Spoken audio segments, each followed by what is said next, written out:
هەمیشە لە نێوان نووسین و وەرجێڕاندا مەودایەک هەیە کە ڕەنڕێژی مانە و بەها و بابەتەکان دەکەنەوە. هەرچەند دوجار ئەرکی نووسین خوێنەرەکان یەکلایی دەکەنەوە، بەڵام وەرجێڕانی دەقێکی ئەدەبی یان هەزری مەوداکانی نێوان دوو جیهانی جیاواز پتر لە یەک نزیک دەکەنەوە. دەرفەتێکی شارستانیە بۆ کرانەوەی فەرهەنگی و ڕۆشنبیری. مەریوان هەڵەبجەیی لەو هەنگاوە فەرهەنگی و شارستانیەوە دەستی پێکرد.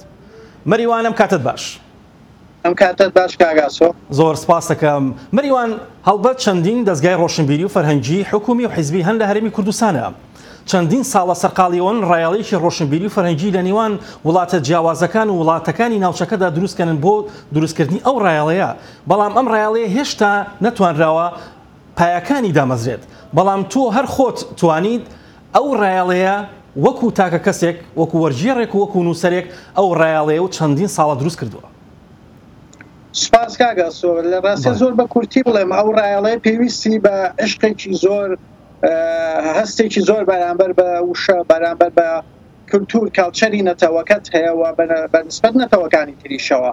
ئەوە بەو هەموو دەستگایە کە دیارە هەمووی بەڕەهاییەوە ناڵم بەشێکیان چ لە حیزبی چ لە حکومی لە ماوەی 30 ساڵی ڕابردووە نزیک لە 30 ساڵ بەشێکی لە ڕاستیان مافیای ئەدەبی و فەزای فەرهەنگی ئێمەن بەناو کارگوزاری بواری کلتورین کەەوە بابەتی جای و تەوەری جای و ڕەنگە چوزانە بەرنامەی دوور و درێژی ببێت. بەڵام ویستم لەوە داخڵ بەم ڕاستیە کە ئەوان ئەو عشق و خۆشەویستیان نیە بۆ زبان بۆ کلتور و زیاتر هەتا و کتێبانەش چاپەکرێ خۆت کەم تا زۆر ئاگاداری لەسەر ئاستی پەیوەندیەوە. بۆیە من لە تەمەنی 7 ساڵیەوە کەوەجێڕانم دەست پێکردم کە لە تارانە ژیان بە سەردانە گەڕامەوە باشووری کوردستان ئەو کتێبانی ئەمیا بەو دەستگانە بەتایبەت خۆتەزانی لە کۆتاییەکانی نەمانی شەڕی ناوخۆوە و لە دروستبوونی بۆ نە ساڵی دەستگای سەرکەم لە 1998ەوە دروست بۆ 26 ساڵ لەمەوە پێش 20 ساڵ لەمەوە پێش و دەستگاکانی تریش لێرە و لەوێەوە حکومەتیش پێش دەستگای چاپ و بڵاوکردنەوەی هەبوو. هەمیشە ڕابردی شخصی پەیوەندی تایبەتیەکان ڕۆڵیان هەبووە تا چۆنێتی کار و کوالێتی کار و ئەمانە. کەواتە لە خەسارناسی ئەم شتە لێکۆڵینەوە لە بواری پیشکردنی ناوخۆی کوردستان نەک هەرپایەی پەیوەندی کاڵچەری لەگەڵ ئەوی دیدا و لەگەڵ کولتورەکانی دیدا ئەوەشانەکەوێتە ئەبێ بکەوێتە بەر ڕێخنە و لێکۆڵینەوەیکی وردەوە و کە بەپی شێوەی کار نەکراوە. ئەمە کاسەڵ مەقولەیەکی ترە و مەوزوعێکی ترە. بەڵام بەڕاستی پێویستی تا ئێستا لەسەر پەیوەندی شخصی و ئاستی شخصی و هەوڵ و کۆشی شخصی ئەو کارانە ئەکرێەوە هەر ئەوەش ڕەنگە وەڵام باتگەرچی ئەگەر وەزارەت ڕۆشنبیریاوە ئەو دەستگانی کە ئامزانین هەن لە 25 ساڵی ڕابردووە چارەکە سەدەیەکە بەلایکەمەوە بە ئیمکانێت و بودجەی باشەوە هەن و هیچ پرۆژەیەکیان بۆی نەبووە ئەکرا زۆر کاریگەرتر ێستا کتێبخانەی ئەمەوە چالاکی کاری ئێمە نووسەری خەڵەت ئێمە هەبووە تا ڕادێکی باش ناڵە بەڕەهایان بنیاد بدرا بەداخەوە نەک بنیاد نەدراوە هەر خەوت و خەیاڵیشیان بکردە. مەریوان هەڵبەت ئەمەیە پرسیارێکی دیکە لە دەست پێ بکەین سەبارەت بۆی کە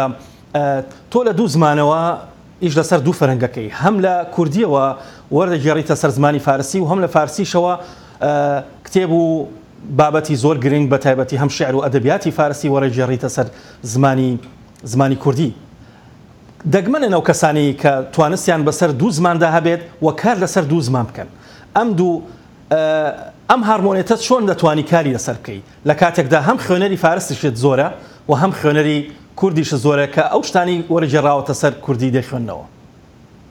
من خۆشبەختانە یەکەم جار کاری وەرگێڕانم لە زمانی کوردیەوە لە زمانی دایکی خۆمەوە بۆ زمانی فارسی دەست پێکردە تەمەنی 7 ساڵی ئەو لە تاران کە دەژیان. دیارە هۆکارێکی ئەوە بوو ئەمبینی لە ڕووی کەلتوریەوە هیچ ئاشناییەکیان کتێبخانەی گەورەی فارسی هیچ ئاشناییەکیان لەسەر کەلتوری ئێمە نیە تاکوترا شێعری کاکشێرکۆ و یەک دوو شاعری گەورەیتر لە بڵاوکراوەکانە هەبووە. ئەویش ساڵانێکی کەموو لەناو ینی زۆر بەدەگمەن بووە وەکو بیسراو بوو وەکو کتێب نەبووە وەک چیرۆک و ڕۆمان و شانۆنامە و بوارەکانی نەبووە. ئەوەی کە هاندەر بووەوەی کە من وا بکەم ئەمزانی ئەدەبیاتێک پێشینەیەکی گەورەی ئەدەبیمان هەیە لە جیهانی هاوچەرخی ئێمەیە بەڵام هیچ نەناسراوە لەگەڵ وڵاتێک لە ڕێگوڕیشەی مێژوویمان هەیە پێکەوە و ژیانی پێکەوەیمان هەیە لە ناوچەیەکدا. ئەوە هاندەرێکی گرنگ بوو کە وا بکەم نەتەوەکەی خۆم زمانی خۆم کلتوری خۆم ئیش لەسەرکەم بە ئەویدی بناسیێنم چکە پراکەندە باش یا خراپ لە چارەکە سەدەیەک پێشووترەوەی کە من لە نیوی دووەمی نەوەدەکانە دەستکەم بەوە جێڕان ینی لە 30 ساڵەوە پێشترەوە بەرهەمی فارسی کوچێ عەرەبی بۆ نەتەوەکانی تر تا ئەمریکای لاتین کەم تا زۆر ئەکرا بە کوردی دیارە ناڵم بە پێویست و تەواو بوو بەڵام ئەکرا ئەس هیچ ناسینێک لە هیچ ئاوێنەی کتێبخانەی ئەوان جیهانی ئەوان هیچ شتێکی ئەمەی پیشان نەئەیە نەبوو ئەوە کار و هەڵەکانیش خۆمان بوو کە پلانمان نەبوو بۆیە من بە پلەی یەکەم جا کتێبەکانم لە کوردیەوە دەست پێ کرد بۆ فارسی وەرگێڕانەکان تەبیعی وەکو زمانی فارسیش وەکو زمانی دایکی بە مەبانایەتر وا بوو بۆ من لەو ڕۆی کە من بە زۆرترین خوێندنەوە بۆ زمانە بوو یعنی زاڵبوونم بەسەر ئەوەیانێک بەڵام وەکو هەست هەمان زمانی دایکی بەڵام وەک ئەوەی ڕۆژانە من 95% خوێندنەوەم بەڕاستیا بە زمانی فارسی بووە 5% ئەو کتێبە تایبەت و نایابانێگەر مەبەستم بوو بێ لە باشەوە پێم بەڵێ مەریوان ئەمێ ئالێرا پێت ببڕم ئێوە دەستگایەکتان هەیە خۆتان دەستگایەکتان هەیە لە ناو ماڵەکەی خۆتانە بناوی دەستگای گۆرانەوە ئەم دەستگایە هەنگاوەکانی چۆن دەستی پێکرد وا دیارە ئەو دەستگایە ئێستاکە پەری پێدراوە و کاری جددی لەسەرەکەن بەڕاستی چەندین ساڵ بوو خەونم بوو شتێکی وا بکەم بۆ پرۆژەیە کە ئەمیز بۆ کارانەی کە خۆم لە 17 ساڵی دەست پێکرد بوو بە هەردوو زمانەکە و بە هەردوو دیوەکە چارەکەکان بکەم بەڵام ئەمە پێویستی بە ئۆفیسێک ئەبوو پێویستی بە ئەوە بوو کە تۆ هاوکارت هەبێ و هاوکارەکان لانی کەمی ئیبتیداییترین شتەکانی پێداویستەکانیان بۆ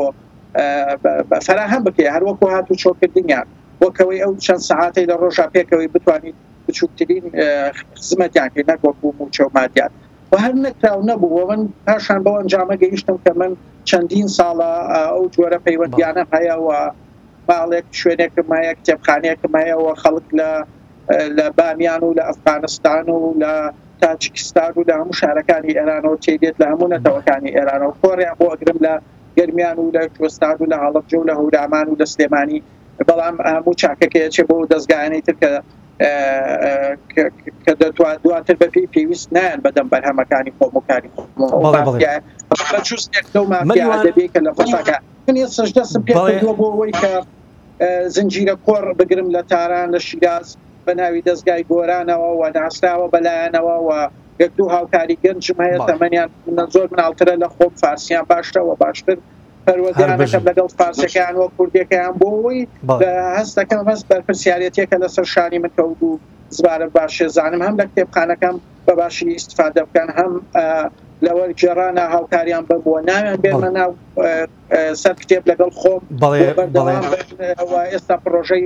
جددیمان بەدەستەوە هەموو زنجیرە کتێب چاپ ببێت لە ساڵی ئایندا لە باشووری کوردستان بە زمانی کوردی هەم زنجیرە کۆڕی باش لە ئێران لە شارەکان هەم لەسەر ئەدەبی نوێی کوردی بە چیرۆکی نوێ هەم شێری نوێی کوردی هەم لەسەر ئەو ڕۆمانانەی کە خۆم وەرگێڕاون و ڕۆمانەکانی بەختیار عەلی و هاوکات چیرۆکەکانی شەرزە حەسەن و چەندین بابەتی زۆر گرنگت وەرگێڕاوەتە سەر زمانی فارسی و هاوکات بە پێچەوانەشەوە ئەدەبیاتی تازەی و ئەدەبیاتی کۆنی فارسیشە دۆرگێڕاوەتە سەر زمانی فارسی سوپاس بۆ کاتی پێت بەخشین مەریوان هەڵبەت بۆ کاتێکی دیکە و بۆ دیدارێکی دیکە زۆر شادەبین هەر بژین